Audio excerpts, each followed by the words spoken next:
Hello, folks. Welcome back to World War II TV, and I'm just in that post-World Cup final kind of.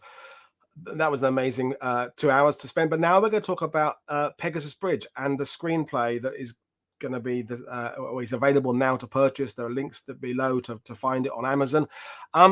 I'm a Normandy guide, you know that. I live in Normandy, and when this project was first announced on Facebook 7 or 8 years ago, I followed it right from that early stage there, and it was one of those things, a story, a film that I would so love to have seen happen. And we're not going to say it will not happen. It hasn't happened yet. That's the word we're holding on to. But Pegasus Bridge as a tour guide, and my partner's a tour guide, my friend's a tour guide. If you can't knock Pegasus Bridge out of the park on a tour guide, you shouldn't be a tour guide. It is arguably the most sensational story of June the 6th, 1944. It's an amazing visual story. It was told, of course, as a part of the Longest Day film, but for those of us who live and breathe Normandy, to see a finished movie about Pegasus Bridge would be something that we would just love to see, because it's just a story that has epic proportions, amazing characters, huge bits of action. But to talk about it is Lance Nielsen. So he's been on the show a couple of times before. Does his own things all the time on Facebook and live streaming with his all amazing playwriting and projects and Zoom acting for amazing events. It's just an amazing artist. So I'm gonna bring Lance in now. He has got a bit of a cold, so we're gonna dose him up with something. But good evening, Lance. How are you? Yeah, fully dosed up. I do have a bit of a cold, but I'll sip water occasionally. May need an urgent dash to the loo now and then, but I'll do my best. I feel in another life I probably was a Normandy tour guide, actually. Yeah, that could well be a future occupation for me. Could be, yeah. No, and as I said in the top of the show there, if there's one story that absolutely deserves to be told, and told in a modern way with the kind of visuals that we can bring to things, it is the Pegasus Bridge story. And yet It's never happened. So the reason you're here, of course, is the screenplay. You've put it available for sale. You put it there. It is there for folks to buy. You can buy it hardback, Kindle, or paperback. And it's I read it, and it's both exciting, but it's also frustrating, because I kept creating in my head the scenes that I wished I could see, and I say, oh, that would have been good, oh, that scene would have been good there. And so I'm glad it's out, but it must be both a sense of pride to have it out there, but frustration that it's not the movie. Yeah, I mean, my health isn't too great at the moment, so I wanted to make sure my version of it got out while I'm still here. That doesn't mean that I won't get to make it at some point in the future, but I mean, I think we've all been through the mill a bit these last couple of years. Andreas Feige is saying screenplay or book. He's a bit confused. So just to be clear, this is a book which is the screenplay. Yeah. So and the format of it is actually, it's more like a play in terms of the formatting. And I explain why that is when you buy it. There's also a big section about everything that we did to try and make the film, because I worked on it full time for 3 years. And then also all the historical sources I used, all the people that got involved, etc., etc., etc. So there's a lot of additional stuff in there apart from just the screenplay. But I mean, I'd wanted to make this film for a long time. I was going to direct it as well. It's probably important to say. And I had a very strong sort of visual blueprint of the film in my head, especially some of the different scenes that we were going to do. And people that were following it on Facebook, and we got over 30,000 followers, there was a lot of stuff to see, because every time we went and we did a recce, we took photographs, and if we could, we would get reenactors to come along, or we took one of the actors and we took one of the uniforms with us, because I think we bought 4 uniforms just to have them for any kind of prep work. And that's one of the ones that we did in Le Port. And we would sort of stage stuff like that, so we had an idea of how scenes were going to look, how they were going to be framed, what was possible to film in the real locations that it happened, and where we would need alternatives. These are the guys trying to take out the sniper in the church tower in Le Port.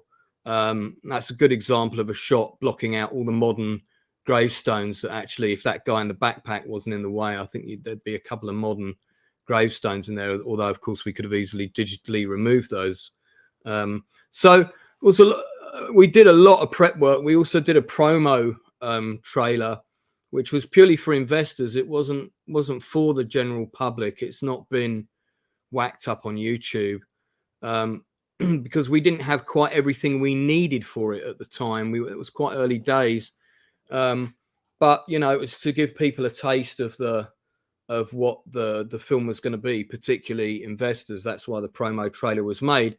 So a lot of the stills from the promo trailer, of course, went on our social media. And I think people thought the film, the main principal photography, was already filming. Now, we were very careful to mention that wasn't the case whenever we put posts up. But people don't always read everything, do they? They just see a picture and assume it's happening. So, yeah, and we got really far with it. And then, unfortunately, the funding didn't materialize. And there's more I could say about that, but I probably shouldn't. Yeah, it was very, very disappointing. And there were lots of things that we did to try and get money from other sources, lots. And various things looked like it was going to happen. And people kept approaching us and said, yeah, we can get the money for this. And then it didn't happen. And I mean, I could tell you untold conversations I had with people about that. And by the time I'd had the 10th conversation, you were kind of like, yeah, okay, believe it when the money's in the bank, you know. But these were these stills of the bridge and the Dakota that you just saw, which was from the Merville Museum. I actually did these when I did the second unit shoot with the DOP. And we did shoot a lot of second unit stuff for the film. We got all the parachute drops for the 7th para.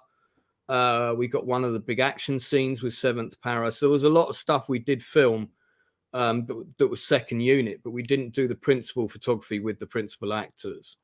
And that's some of the reenactors from France. Nicolas Bacou, I think you pronounce his name. You probably know him, Woody, I would think. Yeah. Not well, but yeah. Really lovely guy, really knows his stuff. Great bunch of guys. And a lot of them are the right side of 40, you know. So that's always helpful and in good shape. Yeah, and the thing, you know, my reaction to the screenplay is that I'm seeing that you were clearly trying to keep all those plates spinning. You know, you're directing a movie for entertainment. You're trying to retain that historical accuracy because you reference in the screenplay the introduction, Neil Barber and the other books and things and the sources that you're using, and we want to reference the fact that the musée, the Pegasus and the Merville Battery were very supportive of you when you went in there, explaining it was going to be historically accurate. You're also trying to do it on a budget, which is never easy with a World War II movie, and so you're trying to keep all those plates spinning. And as someone reading that screenplay, I can see that. You're juggling and you're trying to keep on that line between keeping the story going, but being true to the real figures, because you knew some of these guys like I did. You got to meet some of these people. You certainly met people who knew them, and once you've become part of their world, as you know, and I'll let you explain it in your own words. You feel duty bound to honor them with it being factual. Listen, absolutely correct, and I think I met about 10 of the people who were there. And in fact, I'm friends with Sidney Cornell's family. We believe that's him on the bottom left there of that particular compilation of photos. Above him is Wagger Thornton, I believe, who fired the Piat that stopped one of the German attacks. I think it's Gray and Gardner might be these other two. One of those is... I think the top middle is, I think that's either Webber or Warwick. Not Warwick. It's either Captain Jim Webber or they're all 7th para, this lot, I think. Yeah. Major Taylor, that's the guy I was looking for. There's so many. I mean, this is it, right? Was when I wrote the original first draft, which I did in 11 days in the summer of 2015. Immediately, one of the things that Nicola mentioned to me was there was a lot of characters in it, and we tried to cut some of them out. Now the guys in this picture, top left is Henry Godbold, who fired the Piat that went into the wheelhouse of one of the German gunboats. Bottom right is David Wood, who was on glider 92, I think, and he was wounded fairly early on in the battle. Bottom middle is Private Cunningham, who was with the commandos pushing in, and he was actually one of the sort of recce guys that would go on slightly ahead and then report back to Millen and the commander. Love it. I'm going to forget everybody's names. Yeah, no, you've got Love it. Thank you. Yeah. Top right is Leah Vion, who was one of the. She actually was in charge of the maternity home, which most of you will know as Chateau Bonneville, and she was also a member of the French Resistance, and she was the main person who would funnel information back and forth to the UK in that area. And she was also constantly hiding Allied airmen. Somebody just asked, wasn't Jason Fleming attached? Jeff Brayton, yes, he was. And Jason's still attached to the film now. And I've worked with Jason. I've directed him about 4 times, and we're really, really close friends. So he was one of the first people to come on board. So Lord Lovat and Piper Millen are also both in the film. They're both in the script. I mean, it's kind of like a British version of The Longest Day in a way, in the sense that there's a lot of characters in it, and we switch from multiple narratives. And you could argue that Major Howard is the lead. But I mean, I had 2 relatives of 2 different people that are portrayed in the book buy it as soon as it came out. Private Stan Watson has only got about 4 or 5 lines in it, if that, I think. And he ends up fighting in Lepore along with Corporal Bailey. There was a unit of them that was sent up there specifically to take out the snipers in the tower. That were giving them a lot of hassle at the bridge, and they had a really good line of sight on it.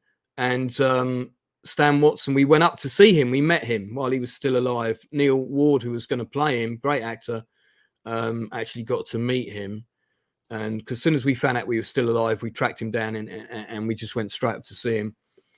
And she came back to me and was like, "Oh, I'm so glad, he's portrayed, and you really did my father and their unit proud and all the rest of it." Then I had a granddaughter come back to me the day after, of someone from 7th Para who wasn't originally in the first 2 drafts of the script, but got added later at my insistence because he did so many key things in the battle. And she was annoyed that he wasn't in the film more. And I was like, I had to explain to her, look, I had to fight to get him in anyway. In fact, I had to fight to get a lot of the 7th Para guys in. People were like, well, can't you just keep it at the bridge? The action and everything. And I was like, well, no, because without 7th Para, the bridge wouldn't have hung on. And then that's why I'm going to jump in. As having looked at the screenplay, is I always make the argument that sequence in The Longest Day is one of the best sequences in the movie. The glider coming in with the reflection in the canal there, and Richard Todd in the aircraft is a superbly recreated scene. And we know, of course, Richard Todd was there with 7th Parachute Battalion on D-Day, and then ended up playing Howard in the movie. But it really does cut the story down to the absolute bare bones, isn't it? It's they seize the bridge. There's no real effort to hold the bridge, and then it goes off to other stuff from Utah and Omaha and blah blah blah. And then Lovett arrives with the Piper, and then I don't think you see it again. I don't think you see the bridge there. And what I like about the screenplay is you include all that incredibly frenetic fighting in Benouville and Lepore, and the 21st Panzer pushing up, because as Howard himself said, and he said it to me when I met him years ago, seizing the bridge was the quote unquote easy bit. Holding it was the hard bit. Yeah, I mean, the fighting I think 2 people died at the bridge. One of them was Bailey when he stormed across, and the other one was Private Greenhorse in or Greenlau, not sure on the pronunciation, and he was in glider 93, which broke in half, and part of it crashed in the pond, and he drowned, and his body wasn't found until sometime later. And in fact, he was a Bren gunner, and that Bren gun was only retrieved about 10 years ago. And it's in the museum. And it's now in the museum, and that's East Kirkby, where we were going to do a massive big weekend of filming. Great museum, by the way, for anyone watching. It's just east of Lincoln. Definitely go there. Fantastic day out. Really good museum. Great people that run that. And that's a view from the roof of the chateau. And we got permission to go up on the roof of the chateau because that's where the German snipers and spotters were. and Leo Villon tried to stop them from going up there, but they and that's in the movie. They said no. You know, they threatened to shoot her basically, and they were calling down a mortar fire from the chateau roof onto the bridge, which got the attention of Wally Parr and his gun, and he took a shot at them, of course. But and it's worth because the Leia figure in The Longest Day is kind of becomes the girl on the bicycle in the Resistance, sort of. I mean, she's sort of half inspired by her, but she was just put in The Longest Day as a bit of Totty, really, I suppose. She's, well, I mean, she was having an affair with the producer. Yeah, with Zanuck. Yeah, exactly. Yeah, and her, I can't remember her name, but it's something like Leah Remick or something. Her name, Irina Demic. Her name, Irina Demic. Right? Yeah. I mean, she's a gorgeous girl, and actually, she's a pretty good actress. I'm surprised she didn't have a bigger career even in French cinema, because she's not a bad actress. But she was having an affair with Daryl Zanuck, as was his way. I've just read a biography of his, and I'm thinking about writing a play about him. Right, yeah. I mean, and this is the thing, going back to the reading of the screenplay, is you are doing your damnedest to include the French role, the civilian role. Yeah, I like the fact you finish. I don't want to give too much away for those who don't want to read the screenplay, but you have a flash forward at the end, which was very nice to cap things off. Yeah, you talk about the seventh power. You bring the command. Of course, the commandos are a key part of the story as well, and so I'm going to bring up this juggling plates metaphor there. And we said before going live, this was never going to be a sort of a 70-minute quick little TV movie flashing. No. You wanted this to be a full-blown 2.5-hour epic. Yeah, absolutely. I mean, I always knew the running time wouldn't be under 2 hours 20, and that was optimistic. And when people were arguing the toss over that, I just said, well, look. Oh, by the way, that's when we filmed inside the Dakota, and we had to black it out because it was night. That's at another museum where they were restoring it, which is also in Lincoln. I can't remember the name of that one. But it was always designed to be an epic film. So I was never really concerned about... I was concerned about getting it right and making sure all the key events were in it, rather than wearing my producer's hat, which was... can we cut the cast down? How many days filming is this going to be? What's the running time? And how easy is that going to be to get in cinemas? Because distributors generally prefer shorter films, because that if it's intended for cinema distribution, you can get 6 screenings on in a screen a day as opposed to 3 or 4, let's say. Yeah. But if you look at the big epic films of this type that have been successful or are much revered now, they're all between 2.5 to 3 hours. And I'm talking about things like Braveheart. I'm talking about things like The Longest Day, Bridge Too Far, etc. Now, Bridge Too Far might have been critically panned when it came out, but financially it was very successful, because Joseph E. Levine, he pre-sold it in Europe and made all of his money back before it even opened. Yeah. And a lot of people don't realize that. He was already... well sorted on the balance sheet before they're open. It didn't do the big business that they hoped, but it certainly broke even. And of course, when you look at it now, it's an anti-war film. It just came out at the wrong time, and everybody goes on about Saving Private Ryan was the first, World War II movie to show it like it was. And I'm like, no, it wasn't. Bridge Too Far did that.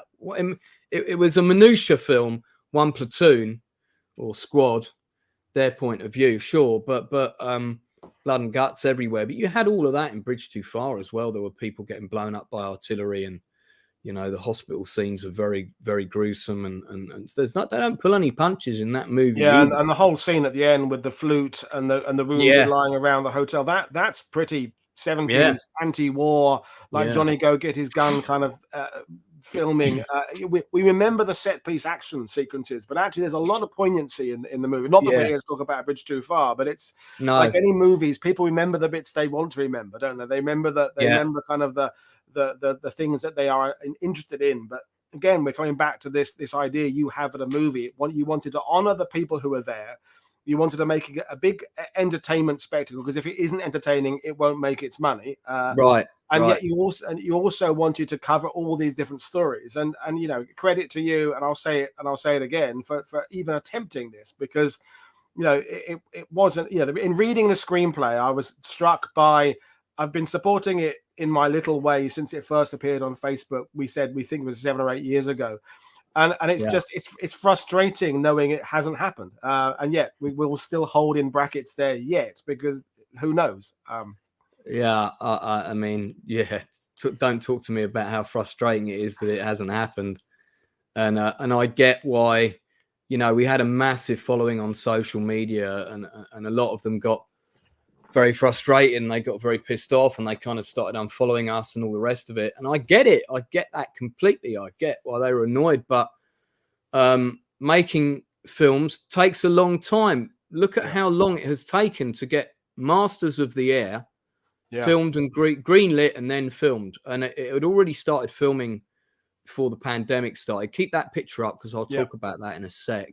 And that took a really long time. Don't forget, the Band of Brothers was it released in 2001, because it came out just after September the 11th. That's right. Yep.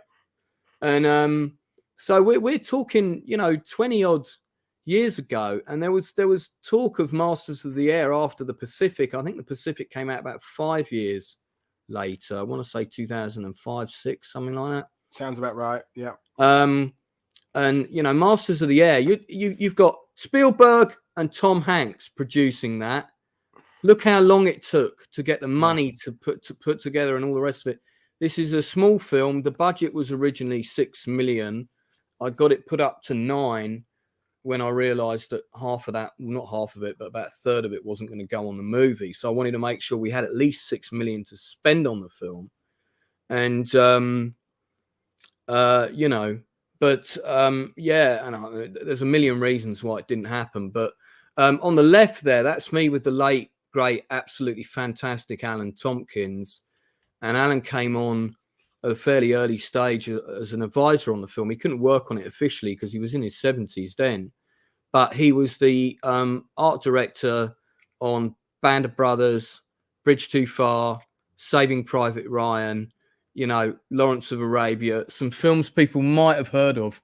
And he was amazing. He said, you want to do this bit like this, you can construct this for this. And a lot of the things that we could do, and we could do slightly different with a bit of CGI and practical mixed together, he couldn't do back in his day. So there were all sorts of techniques that we were employing to ensure that we could make that 6 million look like 60 million. They're still on the right, and I'm glad we've got that one up. This is actually from Paratrooper, but this scene is in the Pegasus Bridge script, and it's the scene where Michael McGee, true story, charges 2 German tanks, or assault guns as they are depicted here, with a Bren gun out in the open. And he did this, like, he just went, sod it, and he just charged out right in the open, shot the commander who was in the turret of the first tank, and gunned down a load of the German infantry nearby. And another guy called Tommy Killeen from 7th Para came running out behind him, chucked a gammon bomb on the first tank and set it on fire. And the second one promptly pissed off at the village. And that was the last serious attempt by the Germans to retake the bridge. And it was 7th Para that took that turned that, and Michael McGee turned it. Now that scene is in both the Pegasus Bridge script, and it's in the Paratrooper pilot, which is about Sidney Cornell, the black paratrooper we saw earlier. Yeah. And that was a kind of mini project that I tried to get off the ground whilst we were waiting to see if the money was going to appear for Pegasus Bridge. That cost a fraction. It didn't cost as much. And so I thought, well, let's do some second unit. And one of the second unit scenes that we shot that could have been in either movie was Michael McGee's charge on the 2 German assault guns, and that's a still from it there. And it's worth mentioning, because one of the things I noted down in my notes of things to ask you, because we had the discussion with Damien, Chris, and Des last night about the BBC series SAS Rogue Heroes and the changing of history for an entertainment. And you chose to put this action in a different place than when it actually occurred historically, to include it in the screenplay. You moved it ahead by a few hours, didn't you? So if a tourist was watching it, they go, "Well, didn't that happen later?" No, the bit that I changed was when McGee was killed. Right. Oh, as McGee was killed. Right, no, okay. This attack occurs in the script when it actually occurred. Okay. Oh, it's the death. Sorry, that's right. It was a major assault by them just before the commandos reached the bridge going on in Benneville. I mean, give or take an hour, you know. Okay, yeah, no, it's the death I was thinking of. So my apologies. The Michael McGee very sadly, tragically, was killed later that evening by a sniper's bullet when the fighting was largely died down. Now, in the paratrooper script, that's depicted accurately. Yeah. In the Pegasus Bridge script, which is a much more contained, high-octane narrative with a bigger number of characters, he's killed shortly after this part of the battle. Not in this scene, but a little bit later, where he turns to Cornell and says, "Hey, we got the better of them, mate," and then literally seconds later, he's shot in the head. And that's not dissimilar to what happened to him, but it was about 9 o'clock in the evening, I think, something like that. So, so a general question to you, you know, when you're, because you tackle all sorts of periods of history with your plays and your writing, and then, you know, it's not just World War II. No. How difficult is it when you have to make a decision for dramatic purposes to change the timing of something, or omit a character, or amalgamate two characters, or to move something around? Because you clearly have to do that. And making films, directing plays is not the same as making a documentary. So how do you go about the process of juggling, you know, the truth with storytelling? I think it will come down to a lot of things, really. One of them it will come down to is your budget. And it might be that you have to have one character amalgamated into three real life characters amalgamated into a fictional character, like Colonel Bobby Stout in Bridge Too Far, played by the excellent Elliot Gould. And I don't know if they did that with any of the characters in Rogue Heroes, because I'm not as on point with the history of that. I have read the excellent SAS detailed book upon which it's based, but I was very resistant to that. I was, from day one, I was like, the person who did that key thing in that part of the battle has to be played by that person, and they've got to be called that name, and they've got to be called that rank. I didn't want any fictional characters or amalgamations, because I wanted the relatives of those people to see their person being represented on screen, doing those actions that family member did. And I didn't think it was right to have a Captain Smith and I felt we could manage that, because we needed that many bodies for the battle. And one of the things I said to the actors, and this is kind of how I got round the budget with the producers, was I said, look, we need 20 guys playing 7th para in any given of the battle scenes. So if we've got our key unit of 10 extras, plus let's say our 3 or 4 speaking guys that are in that scene alone, well, our other 6 speaking guys that are on our Normandy shoot who aren't in that scene can be 6 other 7th para guys up in the distance in that shot. So I can make it look like we've got 30, 40 guys in those key shots. You're just not going to see their faces, or they can be manning that trench or Bren gun further down the street. So I was able to get around some of those issues by saying, actually, if I include all these people, I get all these extra bodies, and we're going to be able to use those extra bodies very effectively in a no-waste filmmaking way, to quote James Cameron, in as many shots as I can. You know, like there's lots of scenes set in the grounds of the chateau, for example. And then you've got various paras manning positions behind trees and things, because I didn't capture the chateau until, I think, 2nd or 3rd day. And they were going to be, a lot of them were going to be played by the other people that just happened to be over there on the shoot, but dressed differently or whatever. So there was a lot of things we were going to be able to do effectively. I just think it depends how truthful you want to be and what kind of film you want to make. And I felt that we could be pretty true to the history, only commit a few little sins, which I think the little sins people will forgive you for if you get the main things right and you've done your due diligence on the detail where you can. And like on the back of those tanks, I remember we even researched the unit to make sure they had the right symbol in the right place on the back of the tank for that unit, for the 716th Infantry Division, because apparently they had a unit of SP guns. So, you know, so we were doing little stuff like that as well. I think if you don't commit big sins, you know, and you're making the film for the right reasons, people will forgive the little sins more easily. And that's worth mentioning. Our mutual friend, I mean, you knew him better than I did, but Alan Tompkins was great to me as well. When my youngest stepdaughter was wanting to become a film director, we met up with Alan up at Pegasus Bridge, in fact, and he brought with him all his old copies of Variety magazine that used to get sent, because he was on the Oscar committee at least once or twice, Alan. So he gave Maddie, my stepdaughter, all these bundles of stuff and gave her some advice about going into movies, things like that. He was an extraordinary guy. And no, yeah, we didn't mention Die Another Day and Empire Strikes Back and The Keep. Yeah, that an amazing World War II film he was part of, and he sadly passed away. And of course, you were able to go and speak at his memorial service, which was a great honor. Yeah, his memorial service was at Pinewood. I think it was around this time last year, November of last year, and I got a call from his wife, Titi, and you know, she gave me a ring and. Would you come and talk?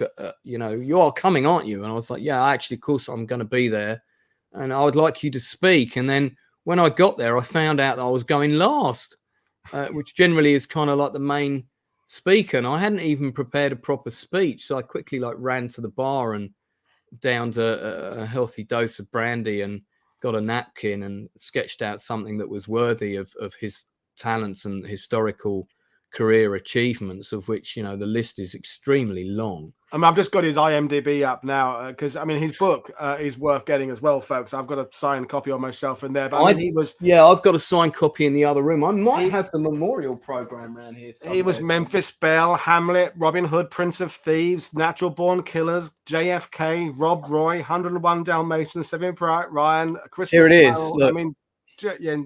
That's the memorial brochure that they did for Alan. That's Alan on the set of Robin Hood, Prince of Thieves. So he designed that castle set, which I think was on the back lot of Pinewood. And there's a more recent picture of him.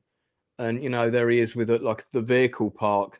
And I mean, how many of us can have a memorial brochure like this at our service? That's him on the set of Empire Strikes Back. There he is with the set from Bridge Too Far. Look at that. That's the set of Cleopatra. This is how far back he was a standby props on Cleopatra. Yeah. One of the first really big sets that they built at Pinewood. And there's, you know, I was honored to be there. This is his lovely wife, who I've kept in touch with. And I mean, just a fantastic talent. We had great talent, but a great human being as well. That's what I remember about him is had time for everybody. Oh my God, absolutely no sense of arrogance. He was as humble as a day is long.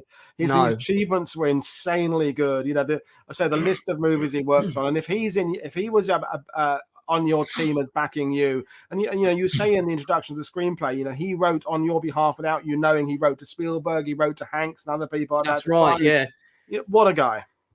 Yeah, he went out of his way when the money fell through. He went out of his way to try and find the money for us. And another Alan that I should mention is Alan Marks, who was a visual effects director, and he was going to do all the CGI, particularly with the glider scenes and stuff like that.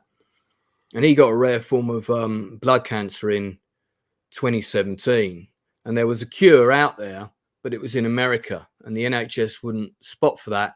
And then if he did go and get it, then the NHS would stop giving him the support they were going to give him, because he went and got the American medical. I mean, this is ridiculous, isn't it? In the time that we live in, but would have given him about another 6 years. And if the film had gone ahead and he'd got his paycheck, he would have been able to afford that medication and go to America, and he would have had another 6 years. So there was about 4 or 5 people that worked on the prep for the film that are no longer with us. And I mean, that's really hard. Not only that, but of course, all the veterans that I interviewed, they've all passed away as well. And, you know, when every single one of them, without exception, said to you, you know, when you're interviewing them. We're going to release these interviews on our channel at some point.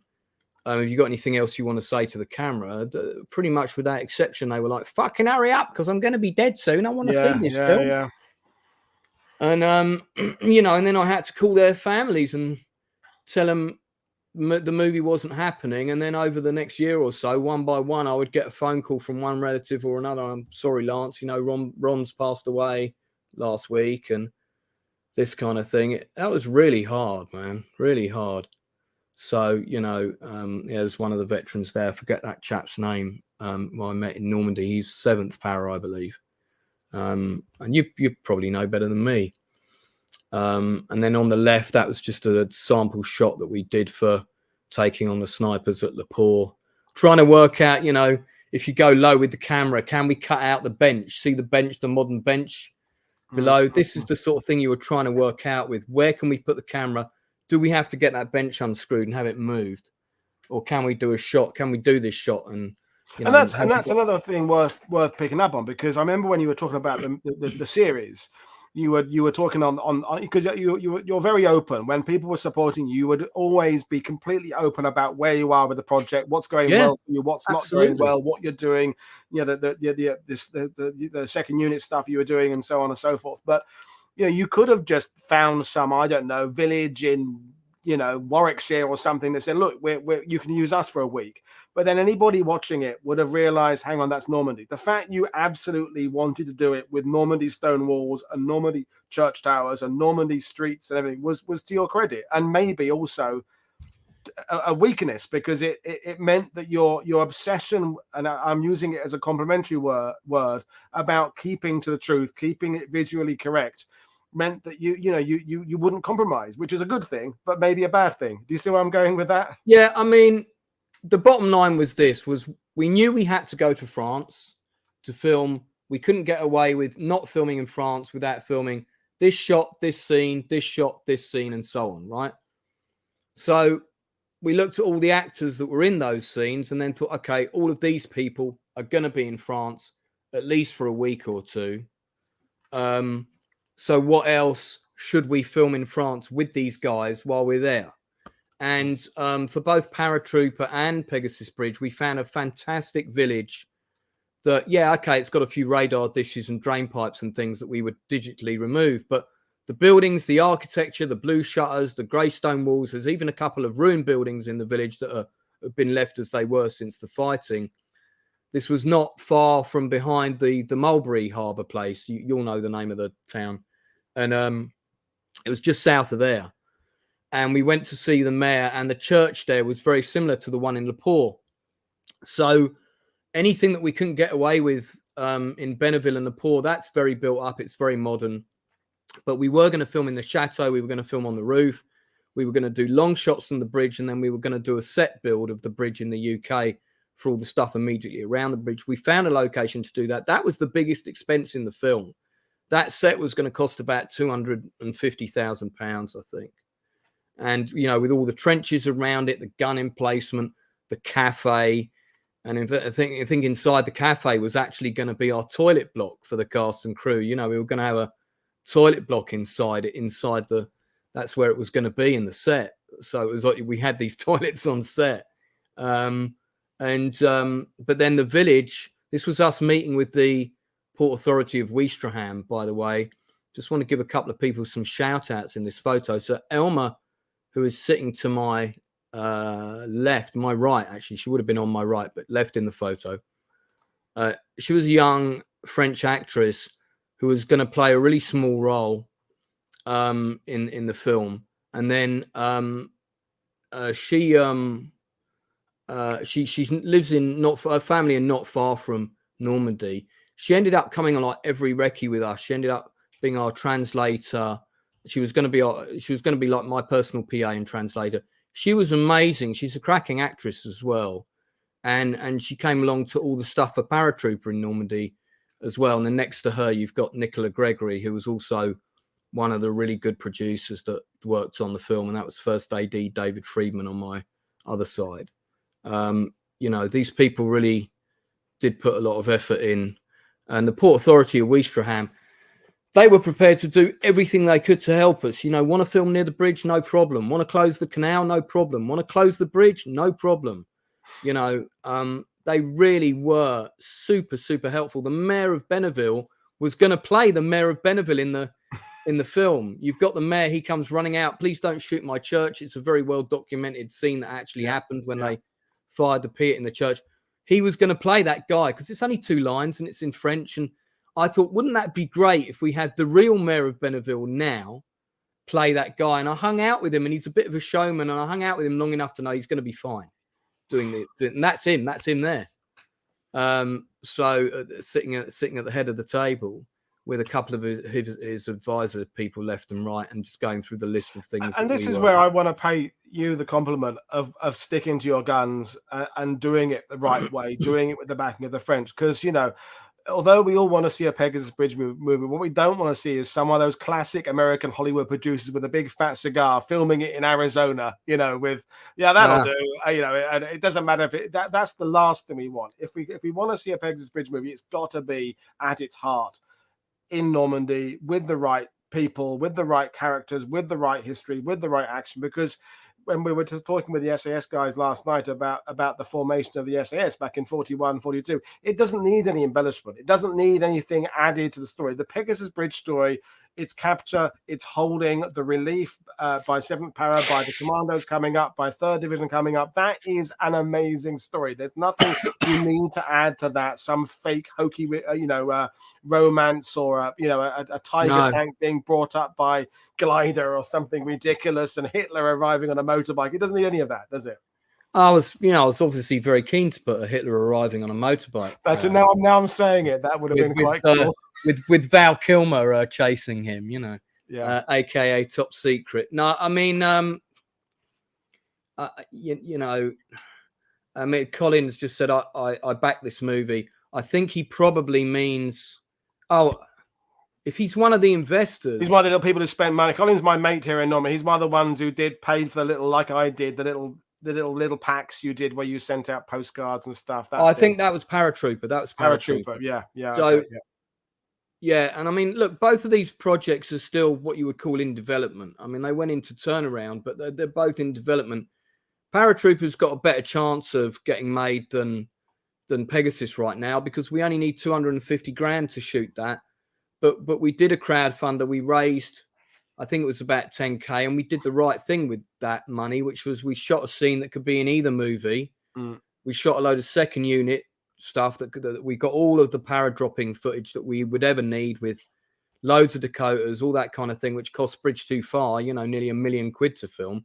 We got it for 500 quid, so I mean we've got an amazing amount of stuff ready for these projects, but the bottom line is you can't get around having to pay for principal photography. You need a unit there.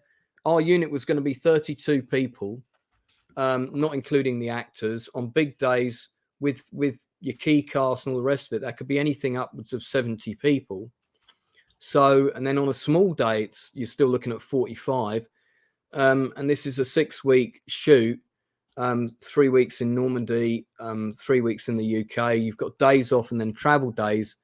So the whole thing is in a period of about 3 months. So you've got to contract the actors for 3 months. So, and then of course you've got weather cover and things go wrong, things go wrong when you're shooting.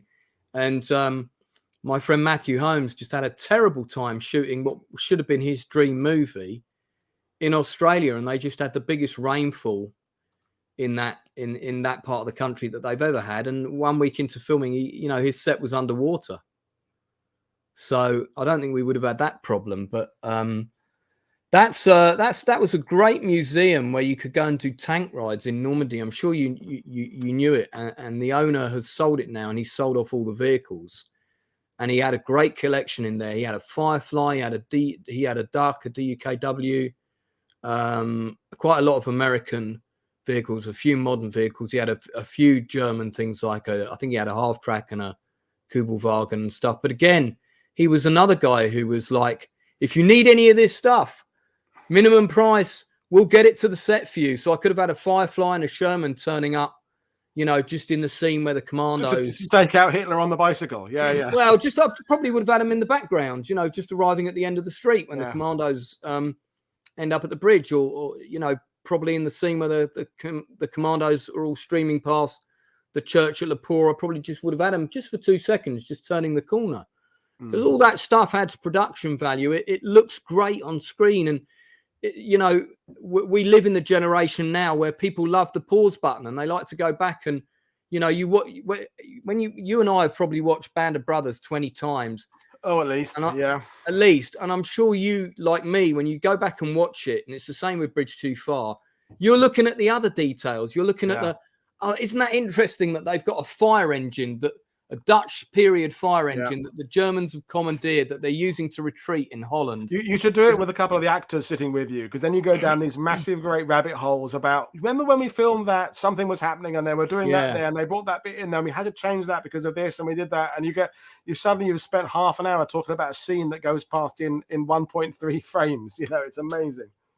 And the chap with the red hoodie on, who came a couple of times with us in that photo, is actor Jake Francis, and he was going to play Lieutenant Richard Todd in the movie. I mean, he's too old. He'll admit he's too old to play him now. But and he actually did a great mock-up where he got himself in the uniform and put himself side by side next to that photo of Todd that you've got, and the resemblance between the two of them was uncanny, you know. And Jake's quite a sort of handsome, suave chap. You know, whenever he was at a production meeting, I always had ladies asking whether he was single, and that's the sort of guy you want playing Richard Todd, you know, because he was a ladies' man. Yeah, no, he was a great actor and a really great chap, and he came along. That's Mike, and I forget his surname. It might be Woodage, or you probably know him. No, I'm Woodage. That's me. Yeah. No, you're Woodage, but it might be Woolley or something like that. But he lives in Normandy. That's his lovely wife, and he helped us with a number of blocking of stills. He did in the promo trailer, there's a bit where a para turns actually on Pegasus Bridge, reacting to the sound of the church getting hit by the pier in La Pore, and you kind of see the boom in the background. That's him doing that turn shot. So he turned up with all his kit and a rifle and everything, just so I would have him for that one shot. Great guy. Brought us another vehicle along, helped us drive people around in Normandy. And again, we would have had him back on the main shoot and he would have been in the background. That's shot in Lincolnshire, that photo. And that's, I think those guys are mainly from Company 1, along with a load of our actors. Dave and his lovely lady, and they owned that 222, and they owned the truck. And they were prepared for minimum money to bring both of those vehicles and 20 of their guys to France to film all the sort of 21st Panzer counterattacks with 7th Power and this kind of thing. We had one location in the UK where we could shoot some battle stuff as well, which had a really big long wall along one side and looked pretty similar to the chateau. And that's where we shot the scene with the two Stugs. But that was the only action stuff that we were going to film in the UK, just those couple of days. Great bunch of guys, Company 1. They were, that was just Alan Marks putting something on that for me. And that was taking a shot of that area and then making it look like it looked back in 1944 to show that it was possible to digitally alter the look of the towpath so it looked like it did back then. There was a lot more trees. There was a lot less houses. And a whole load of stuff. The smoke would have looked a lot better than that, but that was just a quick, this is what it will look like with smoke on it, And that was, doing some of the sniper shots in La Pore, just tests, or for the promo video to get investors in. And we did a huge amount of work, man. It's looking back on it, when I look at these pictures now, and God, man, I've aged so much since I was that young guy in those photos. Now, that's the thing to say about it, is that we all know that movie ideas happen way more than movies happen from movie ideas. Anybody who's ever written anything about World War II, myself included, have had the conversation with people saying, we want to turn it into a screenplay, we want to do this. I've had 3 screenplays written about my story about Angeville Plan. None have yet happened. There's still hope that one might go all the way. But ideas just go circling around all the time. You got, as we can see by these photos, you were out on set, you were casting people, you were creating scenes, you were getting second unit stuff done. It's not like you didn't put the effort in. You weren't just going around with a ring binder, knocking on doors saying, please, can you give us some money? You did everything humanly possible. Yeah, and I mean, one of the reasons we did all this prep, the 2 golden rules of filmmaking are number one is the 6 Ps. Proper preparation prevents piss poor performance, right? And you had to do all this prep. If you were going to make this film for 6 million and make it look like 60 million, you had to do all this prep. You had to have all these meetings. You had to secure a French village so you didn't have to build one.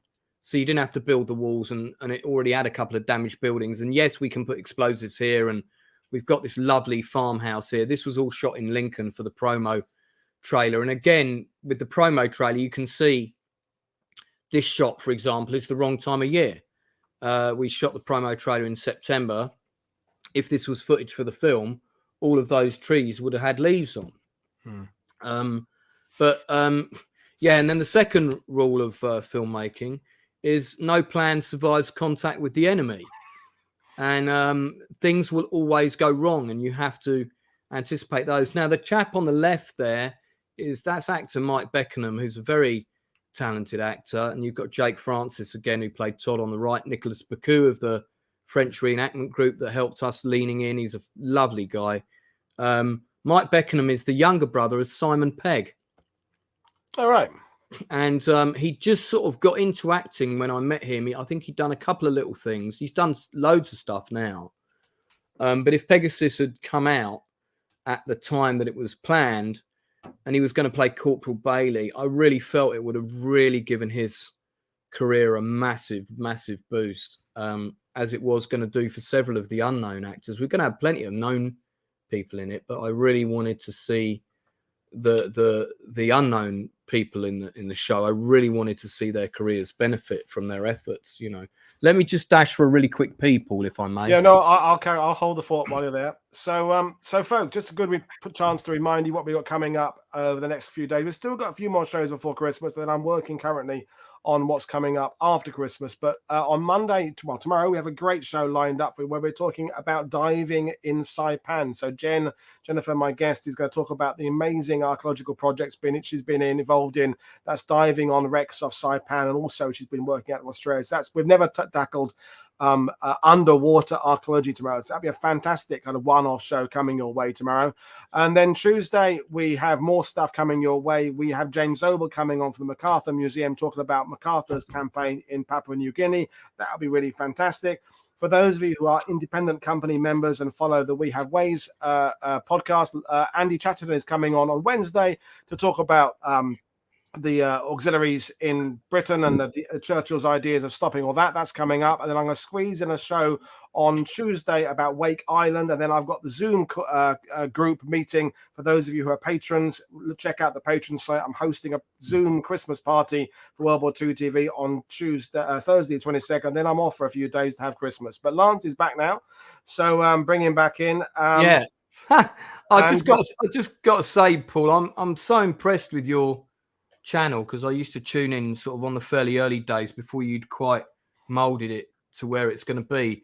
And now it's like, if there's been a battle around a small bush in Burma that involved 10 guys, you're going to do an episode on it. Yeah, I mean, a series, a week. Yeah. No, the level of minutia that you go into, and also the sources that you get, I just got to say, I think it's fantastic. No, it's rolling really well. And the question I get the most often from people who are backers, patrons, fans, whatever, is, are you going to run out of ideas? And if I showed my list of ideas, it is insanely long. There's not a day goes by where I don't get someone contact me saying, I've written a book about this, or I know this guy who knows about this, or there's this woman here who does this, and an idea, and it goes, well, that's fantastic. It goes on the list. It's just fitting people into the theme weeks now. I'm pretty much sorted out till at least April next year with where I'm going to be with Theme Week. So yeah, I've got loads of stuff coming your way, but it's not about me today. It's about you and about Pegasus Bridge. So well, I just wanted to pay you that compliment. thank you very much. And that's it. That photo you've got on screen there, that's obviously,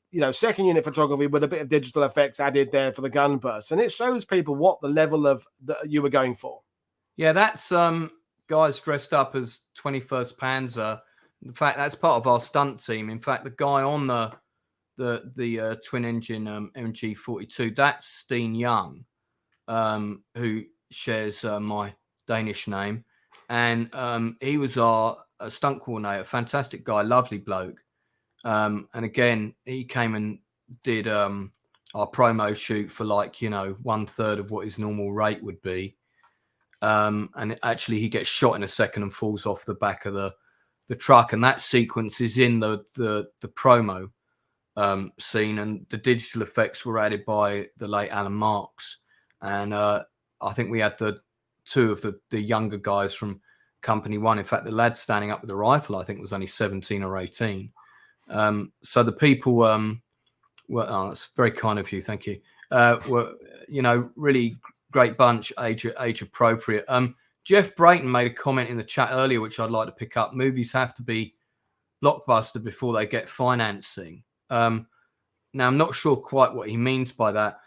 If you want to do a Marvel level of film that's going to have your budget of 100 million plus, then yeah, you normally have to get a couple of A-listers attached, like Henry Cavill and that sort of level, before you're going to get that kind of money. We were never going for that kind of money. I can think of 6 sort of my contemporary filmmakers, James Bush, James Kermack, Ray McCormick, Richard Oakes and Adam Leader, to just mention a few of them. They've all made fantastic films for under £200,000. So, where there's a will, there's a way. Now, we could never make Pegasus Bridge for under 200 grand and make it properly. I didn't want to make one of these World War II films that you see. Well, you don't see them anymore, but you'll know the ones. They used to turn up on Tesco's DVD section in the supermarket, and they'd always have a great cover. That artist must have done a lot of work. He must have loads of these on his wall in his living room, and sometimes you'd get a good one, and it would normally be a foreign film that no one had seen, like the one about the Finnish War, for example. Yeah, Winter War, what a film. Yeah, Winter War. They would reissue it with a new cover, and there's about 3 different cuts of that movie, and they'd put it out, and what a bargain. And then other times you'd get a film that someone had gone and shot for 20 grand in Kent. Yeah, and tried to make I get these people contacting me who want me to promote. They're not that I'm a big player, but they promote their little kind of YouTube reenactor shot movies. And, often there's really good intentions with them, but it's 6 people in a wood with a camera, and everything's really in your face close-ups because they can't pan out because they've got no one in the background. They've got no tanks. They've got no, and sometimes the storytelling is pretty good, but it just never feels like an epic. It never feels like what I would call a proper war movie. And clearly, with what we're seeing on screen and what you're talking about, you want Pegasus Bridge to be a proper war movie. Yeah, I would have been quite confident with the people we had on board, and when we were ready to go, and we were ready to go, we would have come out around the same time as Dunkirk or slightly afterwards. And it was funny because they cast Harry Styles in Dunkirk, which was a really bit of clever casting. Never before have so many 16 to 20-year-old girls been to see a World War II movie. Yeah. And they went to see it because, Harry Styles was in it. So I was on the phone to my casting director, Sharon, what young pop star what is pop there star around can we get? who's looking for an acting role? We could give him a couple of lines because I didn't want to take a risk in case they were rubbish. But we were going to do, similar things like that. But so you do have to think about that kind of marketing. But at the same time, I knew if we got the film right, we were going to have an army of guys like you on the internet who were going to go on to IMDb and give us an 8 or above rating. They were going to give us a good review. And they were gonna be our army, our legion, and that was going to that groundswell would have encouraged anyone else who had a vague interest in action or World War II or history to then go and see the movie. And I think we would have had tremendous momentum if we'd done it right. We were gonna have the premiere would have been at the Empire Screen 1, Leicester Square, and we were going to arrange to have a tank and a para-jeep outside and a whole load of reenactors outside, so lots of photo opportunities, all that kind of stuff. And I can tell you now that we would have put like all but the seats that we needed, we would have put on sale to the public. It's a venue that seats about 1,500, I think. And we would have sold those tickets out in 24 hours, without doubt. And because the interest was there and the people would have gone and people would have wanted to be part of that event. And that's still with the veterans. That's mostly 7th Para there. My late friend, the great Ron Perry, is the one whose legs are sticking out on the wheelchair, but you can't see his face, which is really annoying. And that's the last one who passed away is at the end, and that's Arch. Oh God, his first name. Yeah, he was he was one of the youngest officers in 7th Para. And while he was still alive, oh my God, I was pushing so hard to try and get Paratrooper made any way we could, because I thought we've got to have him there. And then he died during the pandemic. So in fact, I had a really good lead on money to do Paratrooper just when we were sort of giving up towards the end of 2019. Nick Archdale, thank you so much, Colin. My brain is a bit slow today. Yeah. And it was from somebody who had hotels in France.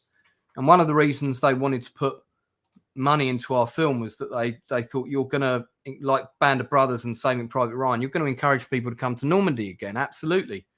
So they were going to put up about 200 grand. So I thought, okay, well, if they put up 200 grand, we should be able to get the other 50. And we started planning to shoot in 2020.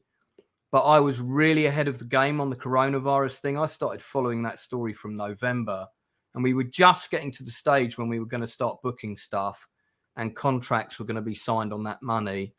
And I put the brakes on it. And it's just as well that I did. Imagine if we had been out there when the virus had happened and we would have come back with, an incompleted film. And there's no way we would have got back on track after that. That would have been a massive disaster. But it is really, really frustrating. Just to address Benjamin Allen's comment again about the vegetation, I'm aware of that. That shot that you put up earlier, that's from the promo trailer, so that never would have been in the movie. And also, in the context of the promo trailer, it was kind of correct because it was sort of representing 21st Panzer coming back and refitting from Africa with a voiceover of "This is your enemy." So that really didn't matter. David Kay's asked about crowdfunding. Yeah, we did look at that, but we crowdfunded for Paratrooper and we only got 11 grand. If you're going to need a budget of 6 million, and don't forget, you've got to give perks and all of that, and then Kickstarter or whoever are going to take their slice. Yeah. So actually, you'd have to raise 7 million on crowdfunding because you've got to pay for all the perks, you've got to pay for all the postage of those perks, and you've got to crowdfund. You've got to have a team on it every day. And I think crowdfunding works for your small little cast-driven, project. Kind of filming in a pub or something, a little horror film. It worked, but it doesn't work for something of this scale or size. I don't think. No, usually. And my friend Will Jordan, who some people watching will know him as the Critical Drinker on YouTube, he's probably the most successful film critic on YouTube, and he's a really good critic. He really understands film and scripts and narrative and all of that. He's just crowdfunded for a movie, and they raised, I think, about 350,000. Great stuff. That's with a following of 1.5 million. Yeah. 1.5 million. We had 30,000, and he's got a massive reach of America, UK, worldwide. So you can do successful crowdfunding campaigns, but I don't think there's ever been one that's raised. In the early days, there were a few big successful ones when it was a very novel thing, and it's a very saturated market now. And the problem is if you don't raise a huge amount of money very quickly, a lot of people that are sitting watching it going, oh, well, It's they've not only going to raised happen. 10 grand or 15 grand of 250,000. Why should I put my £10 in? And I absolutely get all of that. I want to pay credit to your inclusion of strong female characters in the screenplay, because we talked about the Leia, in Benouville, but she wasn't the only female you had in, because it's come up in the discussions about Rogue Heroes, the SAS series, about the inclusion of the spy who doesn't exist. There is no factual counterpart to her. She was completely a figment of the scriptwriters and to include for whatever reason. That was the weakest part of the show for me. I mean, she was nice to look at, and I think she was pretty strong in the role, but it just had no basis in the story. But you did have some female characters, and that's another thing in this age we are now, 2022 and 2023 coming closely. People are very critical if historical movies don't have people of color, female strong roles, and I completely get that, and I'm completely supportive of that, and I like to consider myself woke, but you can't put people in who weren't there. If there were no, whatever, you can't include them. But you did have these strong characters. So talk about the importance of making this script with the screenplay with different characters, not just military.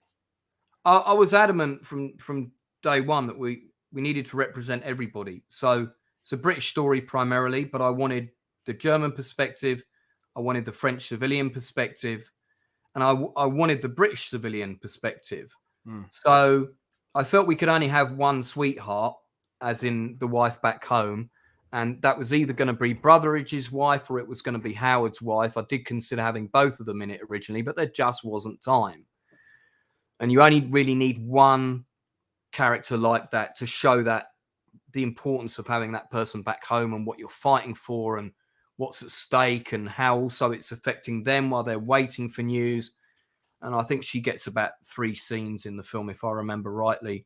So we have her. This incident here depicted on the screen, which we set up again as this is how we'll shoot this scene.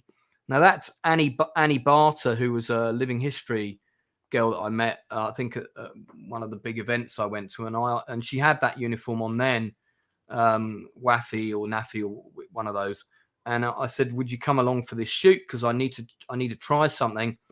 Corporal Bailey, just as he was about to go onto his glider, one of the girls came running out, gave him a kiss on the cheek and gave him a flower which he put in his lapel as like a good luck charm. Good luck charms were really big for soldiers back then. I mean, you'll remember in Memphis Belle, the scenes with the lucky boot and he can't find it. And it's like, here, have my lucky bootlace or whatever.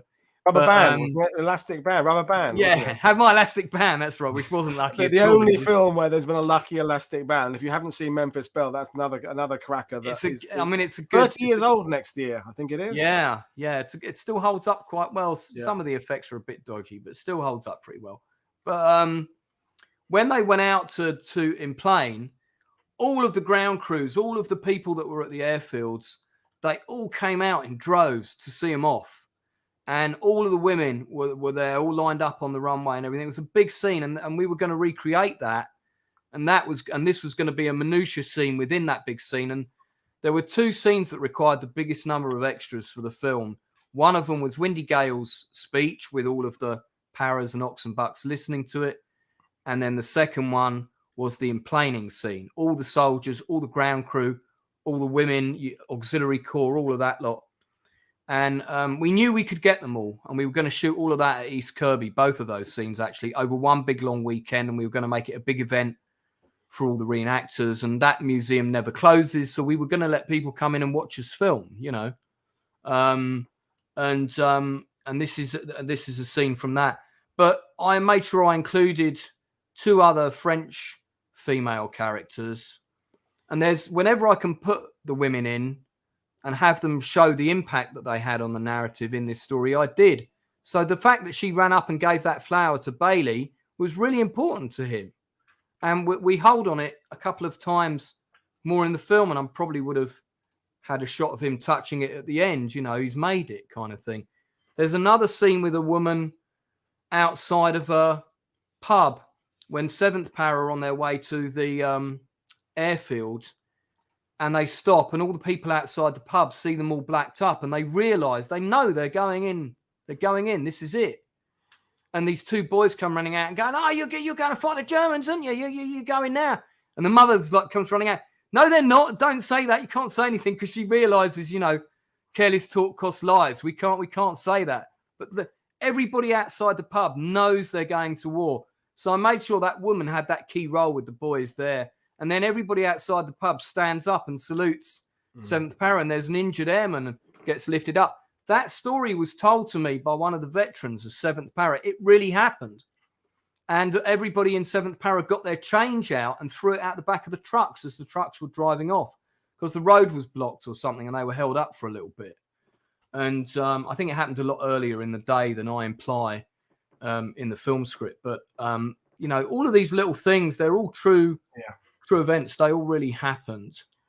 So I want to turn that to exposition, because one of my bugbears with war films is, like in being a tour guide, like being a historian, is setting that place and time and what's going on. Because if you don't have anyone explaining what objectives are, and it's just people running around shooting each other, and some of those Italian-made movies of the 60s, there's no plot to speak of. It is just Jack Palance or Telly Savalas, whoever it would be, going in and just shooting lots of people until the running time and the budget is finished. You in the screenplay, you introduce some of the big characters. Brigadier Poet, General Gale is in it, Major Schmidt, the Germans there.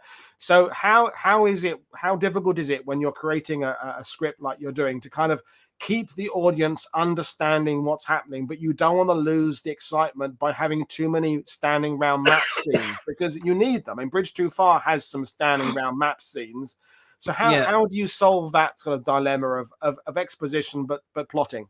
Well, I solved that the way a lot of modern dramas solve it, and I open with the gliders coming into the bridge in the film. So spoiler alert for people watching, but I mean, guys, you'll know what happens. So, you know, but we open with the gliders literally coming in, stand by, and, you know, and the chute's deployed and they crash in and everybody tumbles in the glider and it snaps to black. And then boom, we go back to Howard driving towards Sirencott House down in Somerset, and he's going for his first briefing where he's going to be told everything about the mission. I think that happened in May. I need to be careful about my dates, but and then that's intercut with the Ox and Bucks doing their 128-mile run back to the barracks at Bulford. So within 5 minutes, we've already shown you the pivotal scene, but we're not going to show you the rest of it yet. Yeah, that doubled for Sirencott House in Lincolnshire. And then we introduce you to a load of the younger soldiers, and then we introduce you to the key older officers. And then after the briefing, we cut to the bridge and we introduce you to the key French people. So I think in the first 15 minutes of the film, you get introduced to most of the important younger ranks, the key older officers, the key German, the key French characters. The Germans come a little bit later. And, you know, but I kept the scenes as short as I could so that, you know, this is who they are. This is what they're doing. This is what you need to know. These are the types of people you are. Boom, boom, boom, on to the next scene. And the script is quite lean. I mean, it might feel big and it might feel long, but it's quite lean. There's very little superfluous dialogue. Sure, I gave the characters a bit of humor and stuff because these are human beings. They're not robots. And when you're making a movie and everybody's a soldier and they've also got camera cream on and they've also got helmets on and all the rest of it, as Ridley Scott will tell you, it's pretty difficult to stop everybody from looking the bloody same. Well, it's like we'd go back to Band of Brothers again. Anybody who claims on their first viewing they knew who everybody was is an absolute bloody liar, because it takes at least two or of course, you get your Dick Winters and your Bill Garniers in the first viewing, but I'm still in my however many viewings is still noticing characters in the rear of shots that don't actually get their episode till 3 or 4 episodes later. Like Blythe, for example, appears in a couple of other episodes, but yet he has his big one in 3. And so Mark keeping Warren. people identifiable when they're all wearing green and all young and all got the same haircut is a really difficult problem for anyone doing a war production.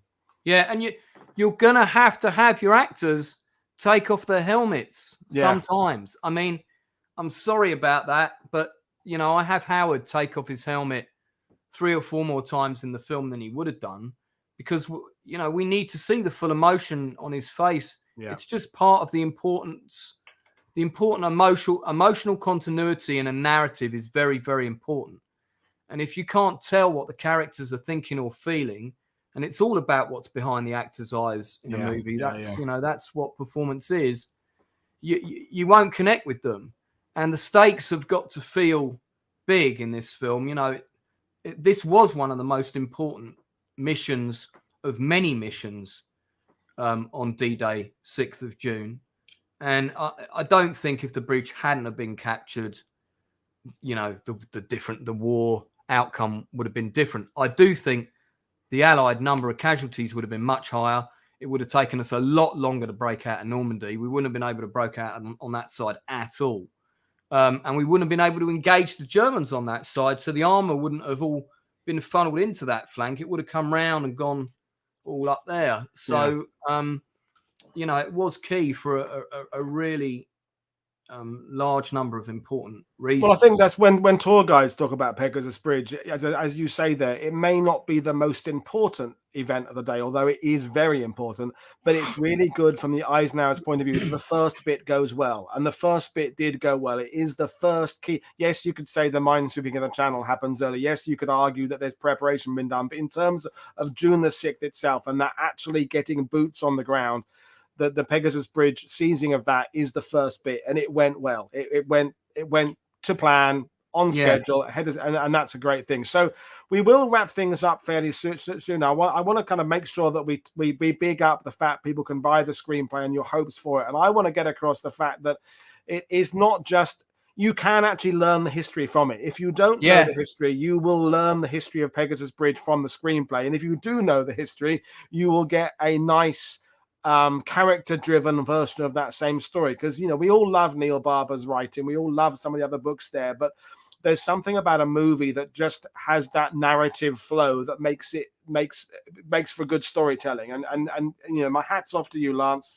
You did that with the screenplay. My hard copy hasn't arrived yet. I've ordered it. It's arriving after Christmas, but I read the PDF you sent me, and it's brilliant. And I recommend everybody who's watching this to go out and immediately get it and enjoy reading it and just dream of what might still be.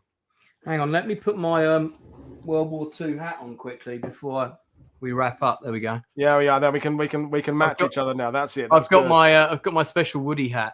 So I didn't actually ask you. I mean, you're just why now to put the screenplay out as a purchasable book? You know, what was important about this year to get it out there and make it accessible? Well, like I said earlier, my health ain't brilliant. I'm not getting any younger. I was in my early 40s when I tried to get this made. I'm in my 50s now. And I mean, don't get me wrong, I would still love to direct it. And if the money fell into place within a short period of time, I probably still could. But history is public domain. So there's nothing to stop anybody from going and making another film about Arnhem or another film about Battle of the Bulge or whatever. Just because there's been one film made about it before doesn't mean that there can't be another one. I put so much work and heart and soul into this, and this script has gone through a lot of revisions as well. It went through another one when I did it for the book. It just felt like all of that stuff was going to have been for nothing. And I really wanted my version of it to be out there so people could see it and read it. And also, the more exposure it gets, the better at the end of the day, because it's not beyond the realms of possibility that somebody could pick it up and read it and go, actually, maybe we should make this instead of spending. Because the medium budget film has all but disappeared, and I don't understand why the main platforms, I'm talking about Netflix, Amazon, Apple, and so on, why they're not setting up funding specifically for films like that. And I'm not the only guy out there that's trying to get his film made who's really passionate about it and has done a ton of work and can go in and do a really good pitch to 5 guys in a room, and talk about why it should be made and who the audience is and who's going to watch it and why it's going to have a long shelf life and why people are going to remember this than the other 5 horror films that they funded in the last couple of years. Not that there's anything wrong with horror films, but so, you know, the more that we can give it exposure, the more chance there is of somebody picking it up. And I also think when Masters of the Air comes out, again, you're going to see a resurgence of interest in World War II. I mean, what a genius bit of casting, getting the guy in Masters of the Air who played Elvis, you know? Yeah. No, that's a good idea. Yeah, and I mean, that's been put back because of reshoots. Remember, we said we were going to do a watch party, you, me, and the Fighting on Film guys, and we still need to do that.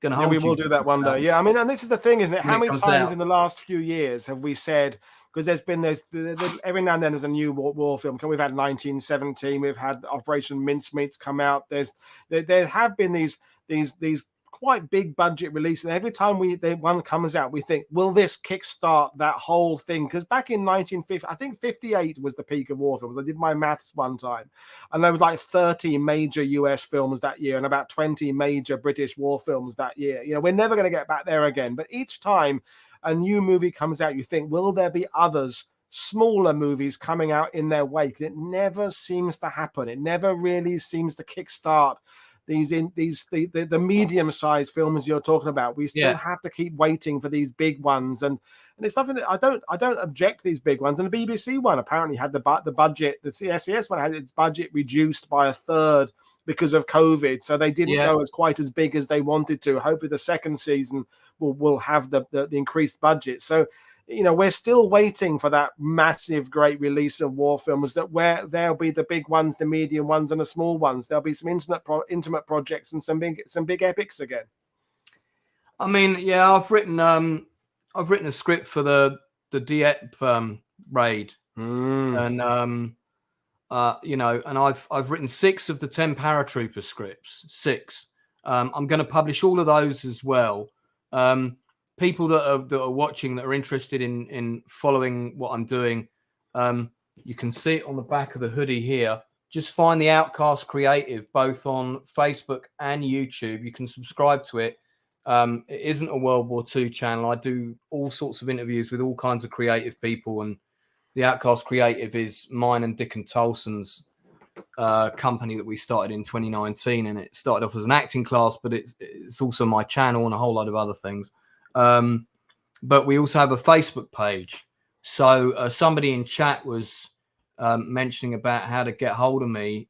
If they want to do so, write to me, care of the Outcasts Creative Facebook page, and I definitely that message will definitely get to me. So, you know, please do that. And somebody also mentioned about Band of Brothers and whether it was filmed in sequence. One of the actors slept at my house the entire time they were filming B.O.B. Incidentally, and I got to hear about all the stories every time they came in from filming. They were picked up at like 4 o'clock in the morning, and they come back and like, Lance, I blew up a tank today. I blew up a tank. My favorite bit about that was the guy who was Bart Rospoli, who was playing Ed Tipper. Yeah. Either he was sleeping on Shane Taylor, Doc Rowe's floor, or Shane Taylor was sleeping on Bart Rospoli's floor. I think it was one of their way rounds. But of course, Tipper gets killed in episode 3, or wounded, sorry, and doesn't appear in any other episodes. And so Shane kept coming back for the next like a year, saying, "We filmed this scene," and Bart's like, "Yeah, fuck, I can't do it," because he did those 3 episodes, then it wasn't in it anymore. So. Fascinating that it wasn't filmed in sin, but we're going down a rabbit hole now. So people asking which actor was on your floor.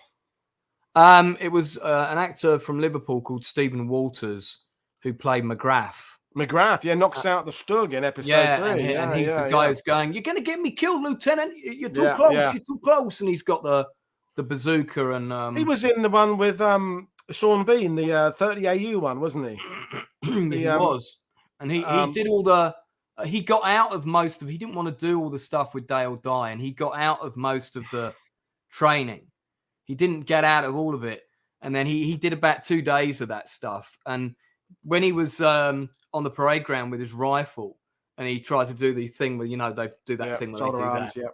It went flying out of his hand and across the parade ground, and Dye chewed him like a new arsehole, like McGrath, and they just constantly called them by their character names from day one, I think. Yeah, no, and they still do. We've gone down another rabbit hole, but we will bring things to an end because we will. And Lance, it's been great talking to you. And fingers crossed, I think everybody can agree, they still hope that this will happen in some shape or form. You at the helm, or you as an advisor, or something, or someone else taking it on. But it needs to be done. There's too much groundwork being done. But in the meantime, again, I urge people to go out there, get that screenplay. It's available in the US, UK. It's so you can get it. Amazon will send it to you, and just enjoy it and enjoy it for what it is, but also dream about what might still happen. And the Paratrooper screenplays are going to be on Amazon next year. Brilliant. 2 episodes per book, and I'm definitely going to release all 6 that I've written, and that will cover the raid on the radar station in France. It covers Crete, because there's a Fallschirmjäger episode in Paratrooper called The Other Side, and I've written that. And there's an episode on Arnhem. There are 2 episodes on Arnhem. I've only written one of them, but that's all going to be in those books. So look out for them as well, because I think people will enjoy those. Brilliant. Well, we'll call things to an end, and get well soon, Lance, and we'll talk again at some point. We'll do a watch party. Cheers, everybody, for watching. I'll see you all again tomorrow. Thanks for watching. Bye.